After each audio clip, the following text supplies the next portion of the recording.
Hello guys, അപ്പോൾ ഇന്ന് ഞങ്ങൾക്ക് കുറച്ച് കിളിമീൻ കിട്ടിയിട്ടുണ്ട് കേട്ടോ. കിളിമീൻ അഥവാ നവര, പിന്നെ വേറെ കുറേ പേരുണ്ട് ഇതിന്, എനിക്കറിയാം. അപ്പോൾ ഉമ്മ പറഞ്ഞു നമുക്കിത് കുറച്ച് വറുത്തരച്ച് വെക്കാമെന്ന്. അങ്ങനെ ഞാൻ ഉമ്മ അതിനുള്ള പ്രിപ്പറേഷൻസൊക്കെ തുടങ്ങിയിട്ടുണ്ട്. കുഞ്ഞുള്ളി, കുരുമുളക്, പിന്നെ ഈ കുഞ്ഞുള്ളിയുടെ കൂടെ തന്നെ വെളുത്തുള്ളിയും കൂടി ഇട്ട് കൊടുക്കും കേട്ടോ.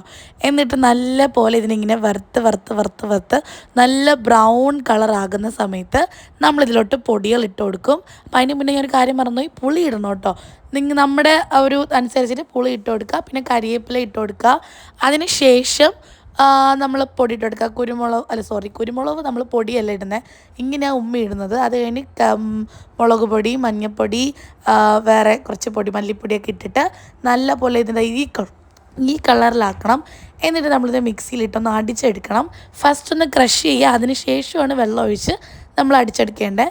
അതിന് ശേഷം മുളകും മുരിങ്ങയ്ക്കയും തക്കാളിയും ഒക്കെ അരിഞ്ഞ് വെച്ചേക്കുന്ന ചട്ടിക്കകത്തോട്ട് ഈ അരപ്പും ഇട്ട് വെള്ളം ഒഴിച്ച് ആവശ്യത്തിന് ഉപ്പും ഇട്ട് നല്ലപോലെ ഇളക്കിയെടുക്കുക. സത്യം പറഞ്ഞിട്ടുണ്ടെങ്കിൽ എനിക്ക് കൊതിയായിട്ട് വയ്യ ഗൈസ്, ഇതൊന്ന് പെട്ടെന്നൊന്ന് ആയെങ്കിൽ മതി എന്നുള്ള രീതിയിലാണ് ഞാൻ ഇരിക്കുന്നത്. കാരണം വല്ലപ്പോഴുമാണ് ഇത് ഞങ്ങളുടെ ഇവിടെ കിട്ടുക. അതുകൊണ്ട് തന്നെ ഞങ്ങളുടെ വീട്ടിലെല്ലാവർക്കും ഇത് ഭയങ്കര ഡിമാൻഡുമാണ്. അങ്ങനെ തിളച്ച് വന്ന കറിയിലോട്ട് മീനുകൾ ഓരോന്നായിട്ട് ഇട്ട് കൊടുത്തു.